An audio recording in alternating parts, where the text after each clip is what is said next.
Hi, everybody. I know it's been a while, but I am excited to be back. Welcome to this episode of From the Suggestion Box, navigating feedback, the good, the bad, and the say what, where we talk about not letting the good stuff go to your head and the bad stuff go to your heart. I am so excited to have my good friend Traci Blue here joining us today.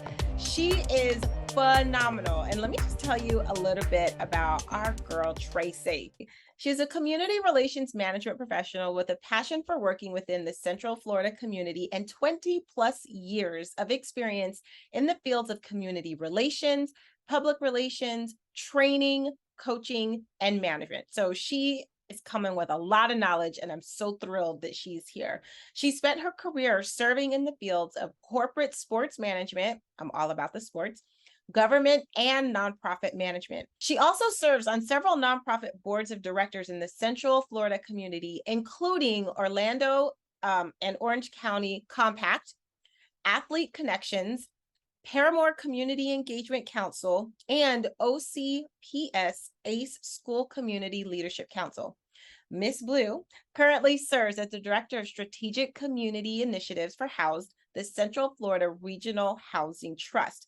She manages community outreach programs in Central Florida, including food delivery programs, teen summits, COVID testing, financial literacy, emergency rental assistance application navigation, and much, much more. She's earned her CVA, her certification in volunteer administration, which serves as evidence of experience and leadership in the field of volunteer management. Yes, it does. Thank you very much. She is also a certified practitioner of Myers-Briggs Type Indicator, MBTI, in order to facilitate the MBTI as a resource for individuals, groups, and organizations. Traci, welcome. I am so glad you are here. Thank you so much for inviting me. I'm really excited to participate. So Traci and I met. She was one of the beautiful things that came out of COVID for me. We met at I think we were in like a webinar, a session. We exchanged information. We learned from each other. And then about a year later, I ended up moving to Orlando, and I was like, listen, I'm in Orlando. I want to meet somebody in person. And we got together for lunch, and the rest is history. Right. Not only have I learned what an amazing and awesome person you are, but the wealth of knowledge that you were sharing at lunch, I was like, listen, can you please come on the podcast and share this information? So I'm just going to go ahead and dig in and get started if you're okay. I am okay. I'm happy to be here and share everything I can. Woo, love it. Okay. So one of the things that we were talking about was during COVID, a lot of nonprofit organizations got rid of their volunteer programs, their staff that manage volunteer programs. So volunteer engagement managers, a lot of people either lost their jobs or they were furloughed and then lost their jobs and didn't have the opportunity to come back.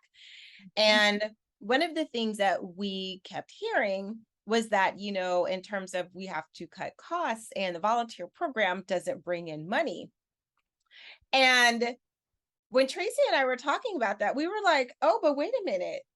What do you mean volunteer programs don't bring in money? They absolutely do. So contrary to popular belief, there's a way for you to be able to set your volunteer program up in such a way that it is a source of income for your organization. And a lot of people don't know about that.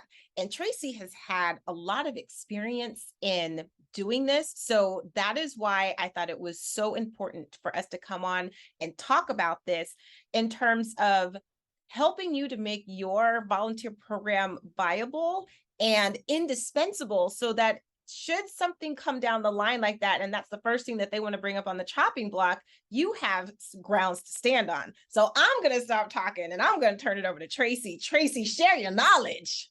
All right. Well, the first thing we talked about me having some issues with our resource development department at one of the organizations I worked with because we were providing volunteer opportunities for their donors. And so they wanted to be involved in every decision. And before we contacted any of their donors, we needed to get, their approval and that sort of thing. And as I tried to educate them, they're not your donors, they're our donors. They belong to the whole organization, and we provide an opportunity for engagement. So, what happens in a lot of nonprofits is the resource development people or the fundraising people, they come around once a year to say, hey, give us your money, help support all the work we're doing. And the people and the organizations may not hear from them again until next year when they come back and say, hey, give us your money, help us do what we're trying to do. The volunteer program provides an opportunity to actually keep those donors engaged throughout the year. So they're not only seeing you when you come with your handout, looking for resources from them, and it gives them an opportunity to get more engaged in the work that you're doing because they get to see it firsthand. Unlike, you bring the dog and pony show to a staff meeting and say, here's a client who benefited from our services. Aren't they wonderful? Don't you want to give us all your money now? That's fine. And that's helpful in some ways, but being able to actually get engaged hands-on with the work takes it to a whole other level. So that's argument number one. We give you an opportunity, we give the organization an opportunity to get the donors engaged on a regular basis, whether it's monthly or quarterly or even once or twice a year, but for them to actually get engaged in the work and to see your organization other than when it's time for money. So that's point number one. Point number two, I was able to actually generate a little over $1 million for, my department was able to generate a little over $1 million in funds and in-kind donations for our organization. How did we do that, you say? Yes. How did you do that? We, because we are in sunny Florida, as you see me on the beach, um, and we're a big tourist destination. We're also a big convention destination, and meetings. So we have a lot of conventions and even some smaller meetings that come in town and they want to do something. They want to give back. They want to do some sort of corporate social responsibility project while they're here. And so we basically created a business line whereby we're able to provide that corporate social responsibility project to those conventions and conferences that came in town. And after we did it a few times, we actually came up with an SOP and a list of projects that they could choose from. And we did everything from packing school supplies and backpacks to creating snack packs for after school programs. We did like arts and crafts projects that can be used in the preschools and the younger grades. Something else I'm forgetting, but they were all basically packing events. And so the company, I don't know, Duke Energy, let's say, they're coming in town for a convention. This requires advanced planning. Usually at least 2 to 3 months is ideal. And so they give you the date and the location where their conference is going to be. This is the time we have allotted for this during our conference schedule. And so then my question is, how much money do you have? Because you have to buy, the company has to buy the products that we're going to pack. Bottom line, if they do nothing else, they have to buy the products that we're going to pack. And then I got smart because the first time we did it, we didn't plan in all the expenses because we had to rent a U-Haul to be able to haul everything back to be distributed. And we had to buy boxes and tape and box cutters and things like that. So we had to eat that expense the first time we did it, which is why I said after a couple of times, we created this standard operating procedure to make sure that we had everything covered. And so we built all those costs in to the client.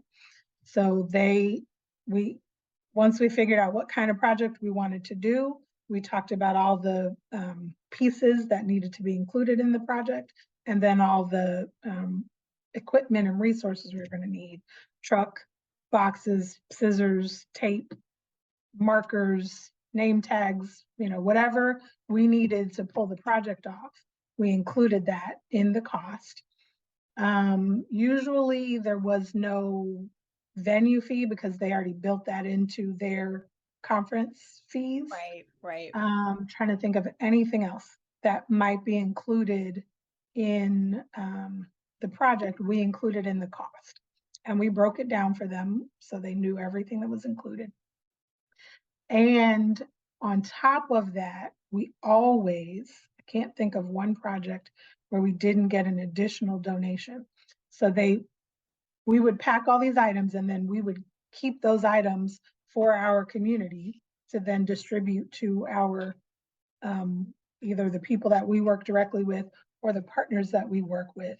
And then they made an additional donation to our organization on top of that. And I think the smallest donation we got was $10,000. Many of the organizations doubled whatever they spent on the products. They gave us that in a cash donation as well. So one project, I think we got 35,000. Wait a minute. Okay, wait a minute. I've been trying to like hold it in, but I can't. Wait a minute. So you're telling me that not only do organizations come to you to say, hey, we want to do something for your organization, we will buy all the materials, use all of our resources, and give you a donation on top of it? Right. And their staff are doing the work, the packing. Like we're doing all the administrative and setup and everything. So they come in and do all the work. They pack all the kits. Okay. We get all the stuff. So, all right. So this is like golden, right? Like, I mean, I'm like speechless. So, Yeah. with this being so amazing, why do you think more nonprofit volunteer programs are not doing this? I don't know. That's a good question. I think, in a lot of ways they haven't thought about it. I think one of the hesitations is, and we were a little hesitant on this in the beginning, is they don't want to ask people to pay for stuff. Yeah. But that's the only way it can happen, because we don't have excess money lying around to buy thousands of school supplies. Right. That's not a thing. And so oh, go ahead. if Sorry. they want to be engaged, this is the kind of project, because when you, especially with a conference or convention, they can't go somewhere. Like they don't have time to get everybody on a bus and go to the food pantry and pack boxes. You have to bring it to them because they have a limited amount of time, which I think is how this all started. Because we got an organization and we said, oh yeah, we can take you here, there. And they were like, no, we don't have time for all that. We need you to bring something to us. What can you do? And we were like, oh, we can pack some stuff where you are. We just have to get it all, order it all and get it all there. So I think people are hesitant to ask companies to spend money to do volunteer stuff, but that's the only way it's going to happen. And it's a twofer, because not only, as I said, you get that donation for your organization, but you get all the things that come out of it. So, we've been able to distribute thousands of backpacks full of school supplies and snack packs for kids, and the most adorable little arts and crafts projects. Like we put googly eyes and a tongue depressor and the little things in a pack. And the kid, one of them I think was to take home for parents to do a project with their kids. And so the people are having fun, they're busy, like we have a whole assembly line. Some of them have been huge and have taken up an entire ballroom. I think at one point, I'm trying to remember what organization it was. It's escaping me. We had 21 stations Wow. in this huge ballroom, and we had around 50 people per station going Wow. around to do this assembly line packing. And then it gets competitive because people, they start with one and then they're like, no, I'm going to do two at a time. And Yeah, then they see yeah. somebody else doing three and they're like, I'm going to do five. And, and that makes the project go faster. For Um, sure. and sometimes, you know, we make it into a competition. We did, Coach was here and we made it a competition. So whoever finished their assembly line first, then got to decorate a poster. And you know, the team that finished first was so adorable. They finished, they did their poster, and then they did like a human pyramid to be like, ah, we're done, we're finished before everybody. And we always have music, like we make sure there's upbeat music in the room that's getting people excited. People are walking around singing, and it's making them move faster.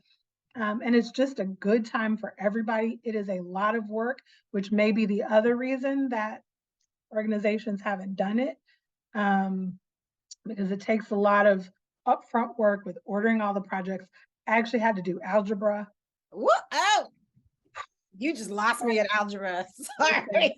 the only redeeming quality in that is I was not thinking about the fact that it was algebra until after I had done it a few times because I had to Okay. figure out, It was like algebra on the slide, algebra on the right. DL. Like, okay, okay. I had to figure out what size truck we needed based on the number of boxes we needed, based on the amount of products we were going to do, and figure out what size boxes and how many we could get in the truck and all that. Once I got the formula down, it was easy to figure out from that point. Um, and then, you know, we got to order the truck, we got to pick up the truck, somebody has to drive the truck. I think I have driven every vehicle just short of needing a CDL. I think if I went up one more size, I would have needed a CDL because I've driven a 27-foot box truck. I may have taken out a stop sign, but you know, just once, only one in all the projects we did. Um, so there's a lot of pieces and parts, and like it takes several hours potentially, at least a couple hours to set up Yeah. in the beginning, and working very closely with the hotel staff or the conference staff or wherever you're doing it, wherever the project is happening. So we had to do several walkthroughs and make sure we have the right contacts, the right number of tables. Do we need tablecloths? You know, how many stations do we need? How many people are going to fit in this room? Right. And all that. And then you got to have an efficient process for getting out of there. Right. We've Right. had some where they're like, okay, that was great. Now you need to go because we have something else in this room. We're like, Right, right, right. Because that time thing, yes, because I've been at conferences where they were, and there that's exactly, they would announce it and they're like, in this room, there's this project that we're doing because we partnered with this organization, and and depending on how many people, like I know I dilly-dallied a little bit because I was talking to somebody. I was like, okay, well, I'm gonna go join. And by the time I even got in the room, project was done. People they were right. done, they wrapped it up, and I was Mhm. like, oh, well, maybe next year. Like, but Yeah, and the amount that they got done in that short amount of time, because there were so many people who were there, and they were able to come together in that short amount of time. Like you said, they didn't have to leave. It all worked out very, very well. It was yeah. definitely a win, win, win. So I have a couple of questions for you. As Okay. you were setting all of this up, like how many people on your staff were helping to organize? Like, did you have a staff of like 5 to 6 people organizing all of this? Like, how many people did you have helping? I had 3 people on my team, including me. Okay. And usually we had one person that was the lead on each project. And so they really did most of the work. Whoever was the lead did, set up the walkthrough. We would all participate in the walkthrough, so that we're all on the same page and we can all ask questions and whatnot. But they set up the walkthroughs, ordered the trucks, ordered the supplies, ordered the boxes. So, uh, it doesn't take a big team Mm-hmm. to organize it. It may take a larger team on the day of. So we usually pulled in um, some other volunteers, either other staff people within our organization or other volunteers that we work with on a regular basis Mm-hmm. to come in and serve as the staff for That the day. event. Okay. Because, like I said, there's a lot of setup involved. Right. We want to make sure that each station or group of people has somebody that they can ask questions, because invariably they're like, am I supposed to put this in first or that in first? How many of Right. these do I put in? What? I Right. have a nightmare story I will tell you when we Okay. get to that point. Some things not to do. Oh, okay. Um, Okay. but we learned a lot. There was a lot of growth from the first project we did to the last one. Oh, I'm And sure. it was great. We got to the point where you've done it a few times and, Right. you Just know, becomes like muscle just memory. flows. But we literally sat down and put a whole procedure together and tried to think of everything that needed to be done and not to be done, Yeah. so that when we left, the people behind us could do it successfully. I love it. And so that, we had a guidebook, because Yes. everyone is slightly different. You're dealing with different venues and different resources and different agencies. Some are more participative than others. And Mhm. so, See, succession planning spoken like a true volunteer engagement manager, CVA. Yes, thank you yeah, very much. I'm all about Um, setting people up for success. yes, yes. So, and I'm glad that you brought up that point of, because I'm looking at barriers, right? Of these are the things that people might be afraid of that you don't have to be afraid of. Number one, I like that because it was even something that and I'm still getting used to and getting comfortable with the idea of asking businesses for money, because it's like, oh, you don't want to ask. But then I learned from a fellow colleague, they were like, girl, they have budgets and they have to get rid of money and they're looking to spend that money. And that was a Absolutely. whole new lens on it. I was like, oh, you mean you have this budget item that you have to get rid of by the end of the year. So you want to spend the money? Right. You're helping them out Okay. by asking them for money. Yes. So that is huge. The staff that you had helping, like not necessarily day of, but just putting the whole together, were they paid staff or were they volunteers? Just out of curiosity. Paid staff. We Okay. had, so in that particular organization, I was the director and I had a corporate volunteer manager and a community volunteer manager. Okay. Okay. Okay.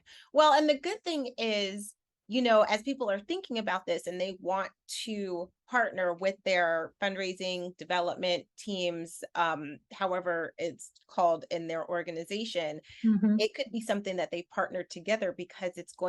it's going to benefit the organization in both, coming from both capacities.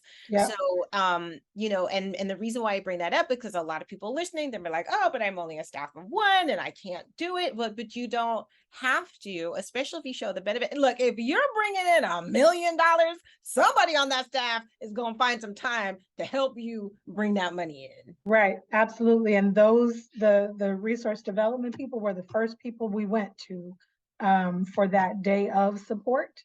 Um, and so that they can be there again, this is giving them another opportunity to engage with their clients and to show their face at a time that's not just when I'm coming to look for money. Right. And so they eventually got it. Yeah. But we made sure, and we kept the account manager for whatever organization we were working with, if they were one of our Mm, accounts, because okay. they weren't always accounts of ours. But if they were an account of ours, we kept that resource development person in the loop, um, just so they knew what was going on, and so they'd be ready when we said, "Okay, this is the day we need you." Nice. Now, do you count their volunteer hours. So like if somebody comes in and they're doing that, oh, so Absolutely. yes. Absolutely. We counted every one of them. And most of I think the smallest group project we did like that was 30 people, but we had hundreds. Like I think the coach project was 700 people. Wow. Um, I want to say it was Wells Fargo Women's Leadership Group that was the 21 stations. That was like 1,200, 1,500 people, something just ridiculous. So we had, smallish groups to thousands. Right. That's oh yes, yes. What And I just mean, the wow. yeah, Able to what measure that impact too, to say not only were we doing this, but this is how we were able to reach the community by even going into the community as well. Um, wow, no, that's really, really, really, really good. Um, okay, so I love this idea, and I'm thinking back in one of the organizations that I was with, it was something that I was kind of trying to start piloting, um, and bringing that idea. Any suggestions? You kind of already gave one or two, but any suggestions on how to approach the resource development team? Because often I felt like when I was trying to talk to these people about even just letting them know that there are volunteer opportunities, because I had come across the knowledge as well that a lot of people don't know this, but like especially with corporate volunteering, if a group will come out and volunteer at your organization, that sometimes the company will also donate money. So for every person that came and right, volunteered, they will donate. It's either an amount per head of person who came, or the amount of hours that they were there. They will donate the equivalent in money. So when I figured this out, I was like, oh, let me talk to our development team to be like, hey, when you're pitching, can you add in a fact that there's an opportunity for this, because we might be able to get those dollars? And it was kind of like, I don't have to, if they're not bringing in money, I'm not trying to offer them something to do for free. And I was like, but like, so right. how do you, what advice would you give to somebody who has to come against that? My first advice is deep breath. Yeah. 'Cause I have been there and done that. But what you said is very germane to the point. Like you're You're thinking tangible benefits. Okay, here's a tangible benefit. They may have a matching gift program at their organization that matches their volunteer hours. Number one, because Disney does that, and we have a few other organizations here locally that do that. So we had some regular volunteers that volunteered because we did a project, one fairly large project each month, and then we had, all these other projects that came based on the conventions and conferences, whatever.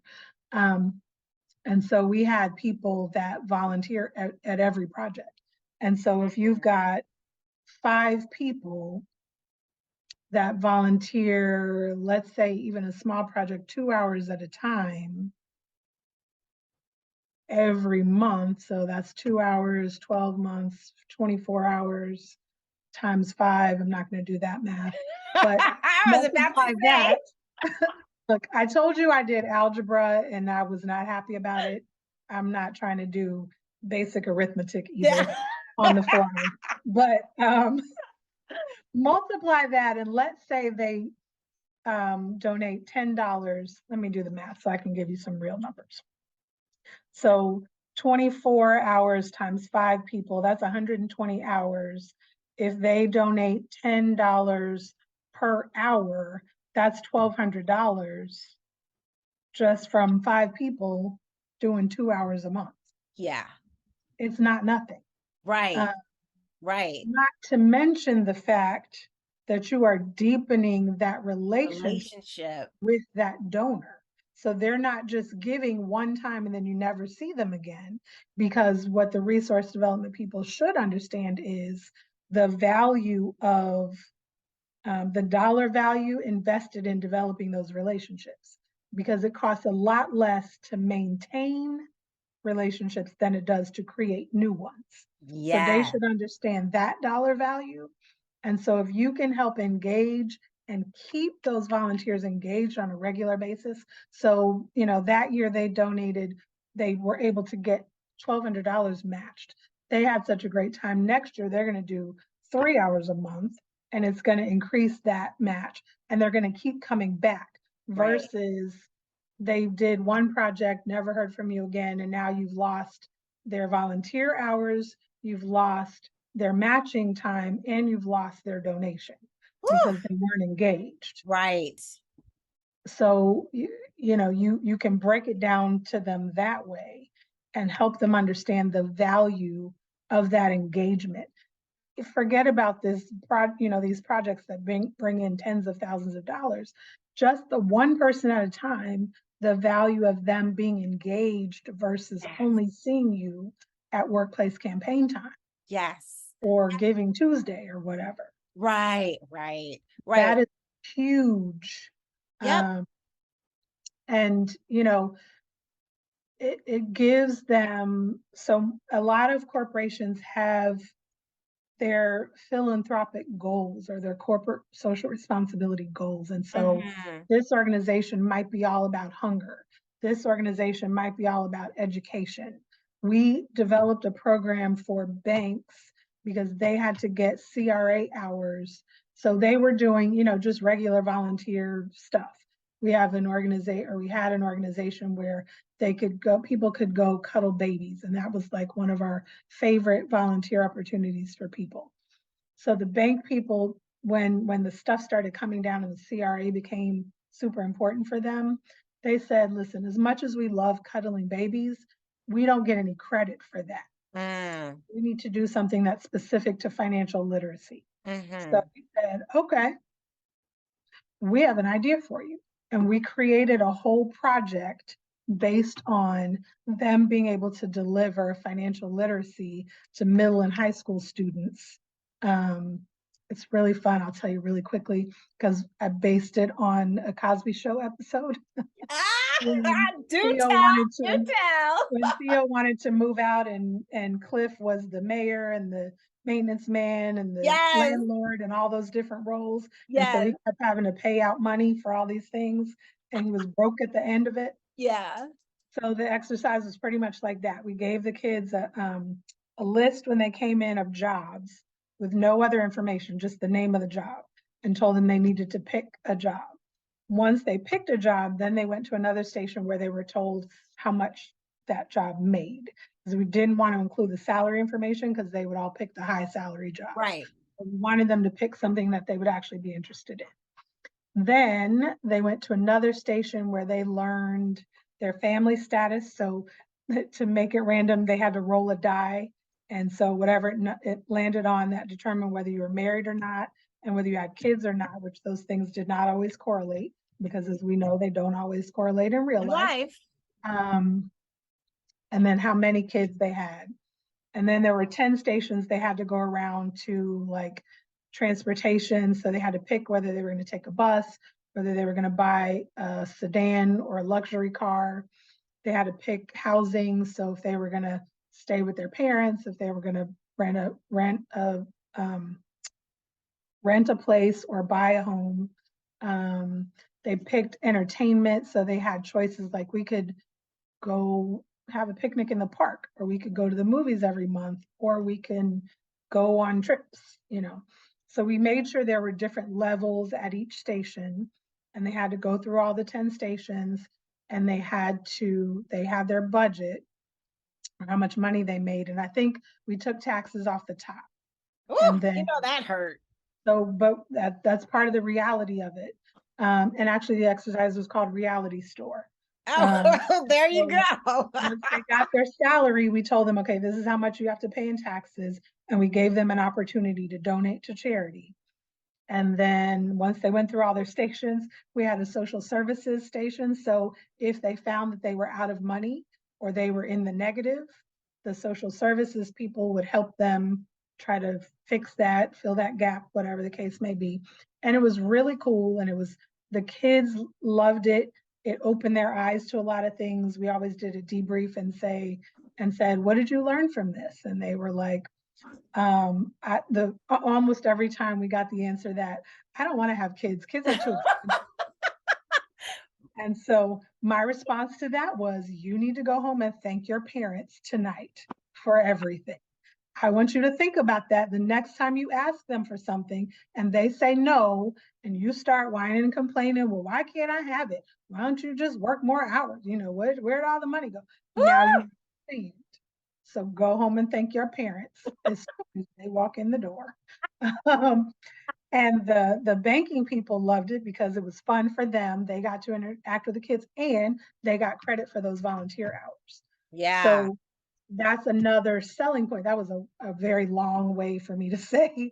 That's another selling point for the resource development people, that this is an opportunity for you to help your clients meet their goals. Yeah. It's not just fun and games. We can help them meet their goals. For sure. So I know one of the things we started doing at my old organization is identifying those companies whose goals lined up. And a great place to start is with your resource development people, with fundraising, with development, because they are already going after people who they know tend to give dollars to that type of organization already. So you don't even have to do that extra research. You can go and sit and talk to them, see what types of things they are looking for, and see if it is something that can be created. Right. And just Definitely. that point, I'm sorry to interrupt you, but Yeah. just your point of, that's another thing, we're giving them an opportunity to have something to talk about. Mm. You, resource development person, can sit in front of your client and just listen. Let them Mhm. tell you what they want. That helps you with that relationship with them. That helps you be more effective with them. And that makes them feel differently about you. So that Mm. when you come and ask for money, they're like, okay, they were here before, but they asked me what I wanted to do, how they can help me. I'm much more willing to give them stuff, resources, because I know this is not a one-sided Right. relationship. Right. And the beautiful part about that is, as like you said, is we're offering that opportunity for people to engage, even if they engage for the first time with the company and the company has a great experience and the company keeps coming back. There's opportunities for those people to become one-off volunteers on their own. So should Mhm. in case they leave the company, they are still volunteering with you. Right, And studies go to show that very, very often where people volunteer, they also donate their money, because after they see how impactful the organization is, they want to also donate their money to have a greater impact. So it's just like win after win after win after right. win after win after And they'll win. bring people with them to Yeah, volunteer if it's something they're excited exactly. about and passionate about. One Yep. of my funniest situations I went to, so there was an organization that started here called A Gift for Teaching. It's a free store for teachers because teachers spend a lot of their own money buying school supplies. Yeah. So when that um, organization opened, the company that I was with was part of the you know, funding to open the organization. So I started volunteering with them. Loved it, loved volunteering myself. Then I started bringing groups. And then eventually I went to work for that organization as a volunteer manager. And on my first day, I opened up the drawer and there's a file with my name on it in the drawer from my volunteer service that I had been doing for, years with this organization. And since I left, I've still gone back to volunteer with that organization. So I you love it. create that loyalty and that passion Yep. for your organization through all these things. And Love. ideally, that should be what resource development is about, not just the money, Right. but you want to keep The the money relationship. coming And in Yeah. order to do that, you need to have a relationship and you need to build some loyalty to your organization and to the cause. Love it. Okay, so I'm going to take a little bit of a turn. I want to talk about another way Okay. to help make your volunteer program viable. And I think this was the caveat for us meeting. I don't even know if I use that word correctly, but it was definitely the igniter. There's something, I don't know. It played a part, played a Okay. role. Were you a Volunteer Florida grant recipient? I was not, but that may have been the topic of the session that you attended for the Florida Association of Volunteer Resource Managers. Yes, that's what it Um, was. yeah, Okay.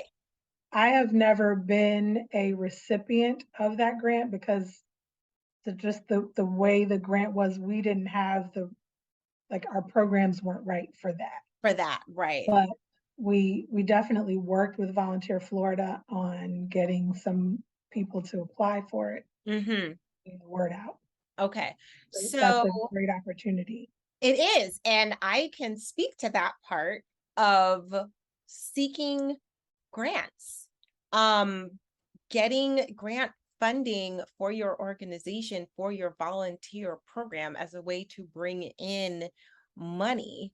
And depending on, who's looking at it and how much it is, people might say, oh, it was just a little bit of money. But I think in the time that I was at my last organization, we're talking about math again. I'm not even going to add it up. I'll let you do the math. I think the first year we were awarded, um, it was either like 10,000, then 15,000, then 20, or 5, 10, then 15. But I feel like it was 10, 15, 20. So over the course of 3 years, I was able to bring in that chunk of money for the organization through the volunteer program. I mean, and it may not be $1 million that's coming in, but it was money coming in from a program that people were not expecting money to be coming in from, that it was like, oh, Right. that's another resource where we can tap into to get money into the organization. So thinking of grants, and a lot of people, like if you're listening to this, and especially if you're in the United States, every state commission has this money that they're able to give away. So if you go and research state commissions, see if you have one that is active in your state, and then research that information in terms of maybe you qualify for the grant. I know in Florida, they usually do it right around the summertime. So I know that's January and it's a little early, but I'm telling you now so that you can start your research now to get ready to see if you can find that application and work with your people in development and your resource development people with fundraising, whatever your department is. Start talking to them now as like, hey, this might be an opportunity to Right. bring people in. And brainstorm, like think outside the box. That's what, as volunteer engagement managers, community relations people, that's what we do. We think outside of the box, because Absolutely. that is the perfect opportunity to bring in resources financially, um not only financial resources but people resources, and just all sorts of different ways to bring things in. And what that does is it sends a message to the organization that you are not dispensable, that not only are you doing everything that you can in terms of recruiting volunteers and training them up and helping them to have impact, but you're also a budget line, a source of income for the organization that they were not thinking of before. And if you continue to think this way and think outside of the box, it's going to be like, oh, okay, well, in these times or whatever the issue is, we need people who are going to be creative, who come up with ideas. So it may not even necessarily be for something for your department, but because you've shown and have um, displayed that you can think outside of the box, bigger picture, and help not only just your department, but several others, that could Mhm. get you invited to the table for many, many other things. It could Right. put you on the radar for promotions and other things like that, because they're seeing that it's not just about you, it's not just about your department, but you're doing things that people never thought or expected, and you're collaborating with other departments within the organization. All those things that are great examples of what a great leader is in an organization. Yeah. What I was just thinking as you were talking about thinking outside the box, I know I said we've been able to do all these events because we're in Orlando and we have all these conventions, and obviously not everybody has that opportunity. But you can do it even just with corporations in your area, because some of them we did. Um, One of them has an annual Christmas party, and they wanted to add an element of giving back to their Christmas party. So we took a project to their office that we did while they were having their Christmas party. Like there's a hot chocolate station over there where they can put all kinds of stuff in. There was like a photo booth, and they can take cute little pictures with Santa hats and whatever. And then in the middle of the room was this volunteer project that we were doing um, while they're already Love it. doing something fun. We had Yeah. another organization that wanted to do volunteer project, but because of the way they work, they could not get people out of the office for enough time, to get on a bus, get somewhere, get back, Hmm. or just give people 4 hours off in the middle of the day. So we set up in their lobby um, and did it during lunchtime so people could come down during lunch, do kind of a drive-by and participate Yeah. in the volunteer project in their own space. Right. Right. So you don't have to have conventions with thousands of people coming to your area. You can do it with the people that you work with, and you might engage some companies who never have volunteered before because they couldn't get out and go somewhere. And if you're able to bring the project to them, now again, you're meeting a need that they have. Right. So have you ever been in a situation where you're like, hey, this is something that I want to do, and the feedback that you got was, this is ridiculous, and no, we're not going to waste our time on it, and can we just put it aside, and we don't even want to deal with this? Has that ever happened? And if so, how did you overcome it? Um, I don't know. I think initially, as I said, we got some pushback from our own people inside our development people because they were like, no, you can't ask them for money. We're the only Right. people that ask for money. I'm like, okay, we're not asking for the same thing. And let me tell you how this is going to work. Right. Start talking through my teeth. Um, but I think it's really just a matter of, like you said earlier, overcoming objections and really thinking through prior to making the pitch, thinking through, what some of the objections could be and how you can address those. Um, I don't think, I don't recall any ever having a situation where somebody said, just absolutely not, that's ridiculous. We're not going to do that. Okay. Because, I would go into, well, here's all the reasons why this is a good idea. And I love If that. that were to happen, let me I want you to see the whole picture before you Yeah. make a decision. Yeah. Because Yes. right now you're not looking at everything. So let me at least lay it all out for you. And then you can make an educated decision as opposed to a, snap judgment, emotional, no, this doesn't make sense to me. Right. So I think it's a bad idea. So I like to tell people, like, 8 Mile them, meaning, so like, if you, it's one of my favorite movies of all time, where, well, I can't tell what happens at the end. If you've seen it, you know what I'm talking about. But essentially, everything that they could throw at you as to why it wouldn't work, have that list of whatever every last one of those obstacles are, and already come with a solution. Be like, yes, I know this doesn't, it may not work because of this, it may not work because of this, it may not, like, take all of that away from them, from the opportunity, and have the answer for it. So by the time Mhm. you're done, they have nothing to come at you with, because you've Right. already addressed all of it. Exactly. Yeah. I agree.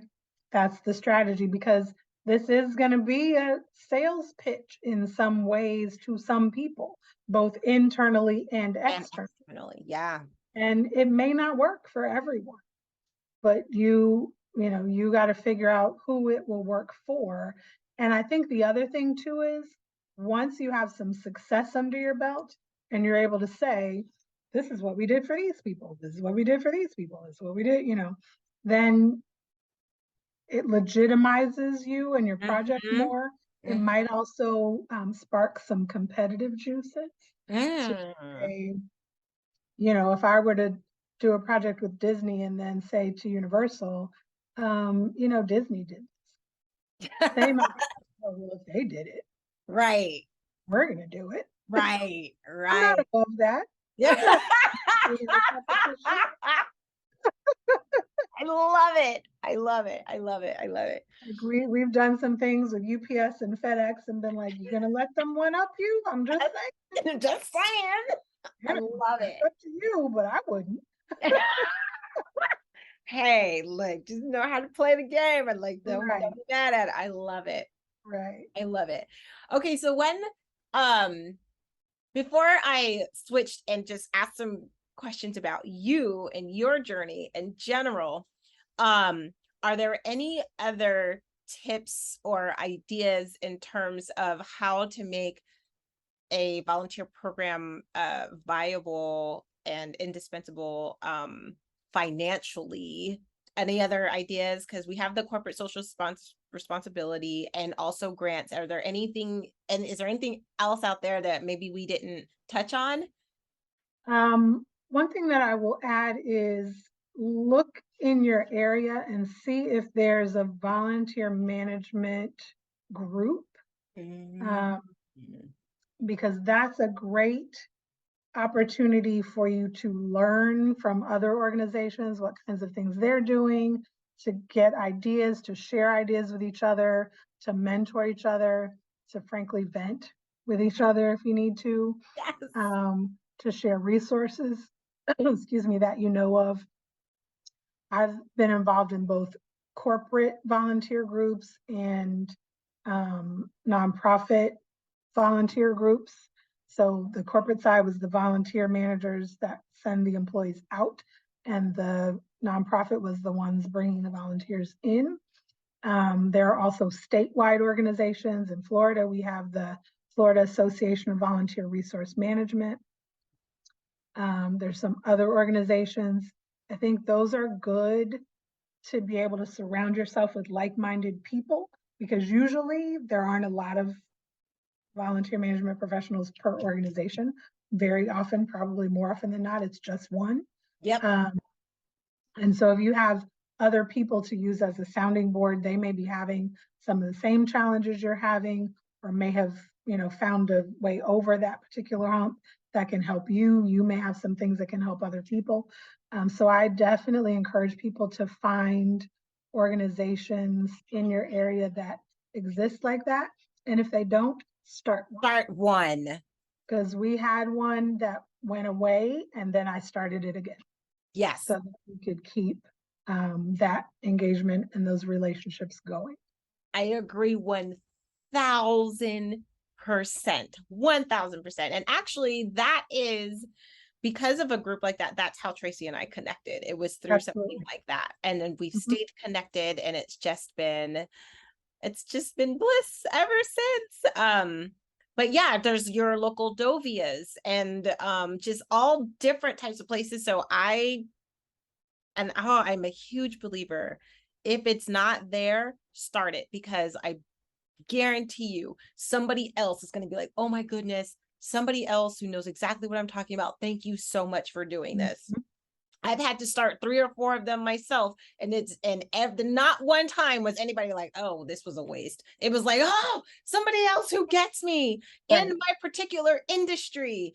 In right. like either it's the West Coast or the East, whatever. There's never been a time where it was ever a bad idea. So I agree 1000% on that. Awesome.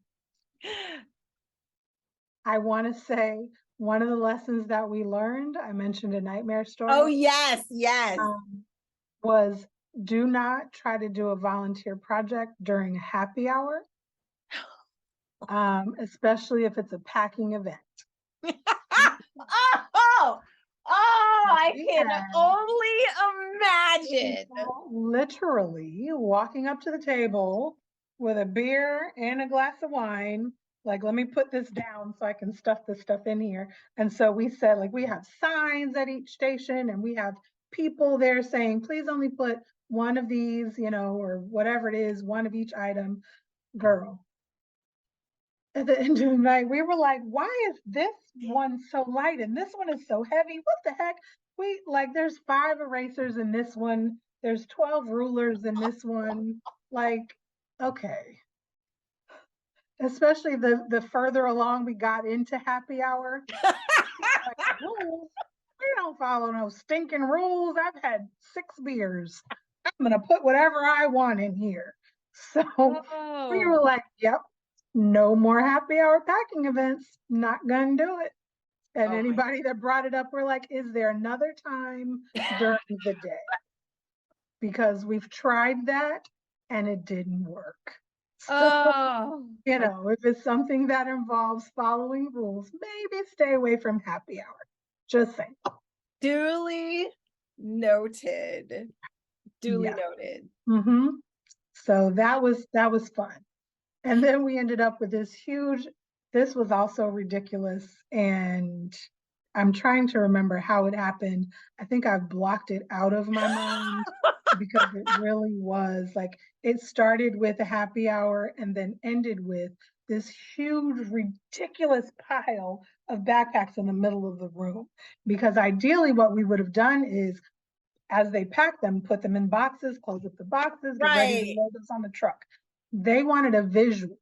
They wanted people to be able to see, look at all the work we've done. So they packed these backpacks and literally threw them. There's this round stage in the middle of the room, just threw them on a pile. We've got a pile that's like 7 feet tall of backpacks. And remember I said that we, our staff and volunteers, set everything up and load everything out. Oh. Oh, we had to come back the next day Oh.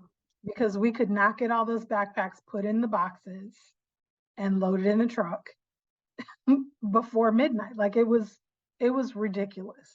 So we literally had to come back the next day to finish loading. So we're like, yeah, we're not going to do the photo op of all this stuff. Yeah. We'll take lots of pictures in the between. We can take pictures of boxes, whatever you want, but we're not doing that again That. because that was ridiculous and a nightmare. And everybody was like, nobody was in a good, happy, benevolent mood by the end of that By night. the end of that. And then when I had to tell them, we have to come back tomorrow morning and first thing tomorrow morning because they need this room. Yeah, Oh. it wasn't cute. So those are some of the lessons learned. So make sure, as you're doing these things, write down how the process works, write down the lessons learned of things not to do. You'll find some things along the way that work better, that make life easier for you, because there are a lot of steps. It is, work, but it's worth it in the end. We were always exhausted, but like in a good way when the night was Yeah. over, or the day, whatever, because we've done them, first thing in the morning, at the end of the day, whatever. But I think that is a market that people are missing. Yes. That could definitely be a revenue generator, whether it's, a few $1,000s and the items in kind, Right. or Because several $1,000s, because that multiplies the value of the event. Because not only are you getting the right. funds, not only are they getting a volunteer opportunity, but now you have all these things to distribute within your organization. Right. And that in kind, you count that as dollars. Absolutely. Yeah. Absolutely. So it's like they buy it, but you also get to count it as in kind because they donated it after they bought it. Right. So Then like, you're going to distribute it. So yeah, that multiplies the effect for your organization because now you have resources to provide to your clients that you wouldn't have had otherwise. right. So think about, what it is that you do. If you're a food related organization, you may not have been able to provide, you know, like the weekend backpacks for students who need food over the weekend, or snack packs for kids for after school, or something like that that you wouldn't be able to provide with your own resources, Hmm. both financial and manpower. But you can have an organization help you with that. Right. If you're an Right. after school program and you need school supplies, you can have these organizations create those things for you to help meet the needs of your client. And now you're adding more value to your organization that you Right. didn't have before. Right. Not only financial, but to your clients. That's a value add to them. Yeah, it is just a win, win, win, win. See, y'all, I told you that she had a wealth of knowledge. And what I love about you talking about it is clearly you've done it so much now that it's just like it's muscle memory. You're like, oh yeah, da da da. It's just rolling off because you could just talk about oh this and that and this and I mean, and I love that. And so my tip would be anybody who, like, if you're hearing this for the first time and you're like, oh man, especially if your fiscal year happens to be the same as the calendar year and you're planning for the next year and you want to start having these conversations, open up the conversation and then send a link to this podcast to them to watch, because I think it will help also to support you, and you don't Mhm. necessarily have to remember everything that we talked about and have to put in notes. Just be like, listen to this. Here's somebody who's been doing it for years and has brought in that $1 million. That was like in 1 year, or like you're talking about overall time, or has it been Um, more than that? I wish I had the numbers handy. I want to say it was like $1.7 million. That might have been over 2 years. Um, but it wasn't that many projects. It was probably 10, 12, Same. 13 projects. Yeah. So Yeah. Absolutely. So just, that would be my thought. Just let them, let them take a gander, let them take a listen. And then if they have any questions, they can ask us too, because that's right. what we're here. We're all about trying to make the community better. Yeah. So I'm all about not recreating the wheel, and I'm happy to share with anybody who wants to hear um, all of those tips and tricks and how to do it successfully. And I will tell you, a lot of it was trial by error. and see, and that's what I love. You've already done all the bang head on wall here, and you're like, here, I want to do this and help you so that you don't have, I've done all the head banging. Right. And so to help you prevent a headache, let me help you. And I appreciate that Yeah. so much. How can somebody get in touch with you? How can they reach out to you if they do have questions and if you've just like lit a fire under them? So my email address is Traci, and that's Traci at thebrightway.org. You can also, I don't mind, I'll give you my cell phone number. It's 407 310 You are bold. Okay. 1067. Listen, I have had my cell phone on press releases and all kinds of stuff about all kinds of things, and I get calls like, how did you get Yeah. my? Okay, I'm gonna see what I can do. Yeah. So Awesome. Love it's it. out there in all kinds of places I may not even know that it's out there. So Especially these days, yeah, what's private. And then you can also, and I'll also make sure to link it in too, but speaking of funny, that was no pun intended because I didn't mean to say it like that, but also on LinkedIn, mhm, you can reach out to her that way as well. Reach out to her, follow her. She's doing just a yeah. lot of great. Please send that link because I don't know what that is off the top of my head. Yes, I will. It'd be a new learning experience for everybody involved. Right. It says CVA in it. I know that much because I did earn my CVA and I want my credit for that. There you go. Yes, ma'am. Because we all know that Joker was not easy. So I listen, had to take a test and read a book and all kind of stuff. Anyway, I'm just so proud to have it because it was definitely what do they say? The things that are worth having are worth working for. That was something I had to work for. So I am proud to be like CVA. Exactly. Exactly. Well, is there anything else that you want to leave our listeners with? Any tips? Anything?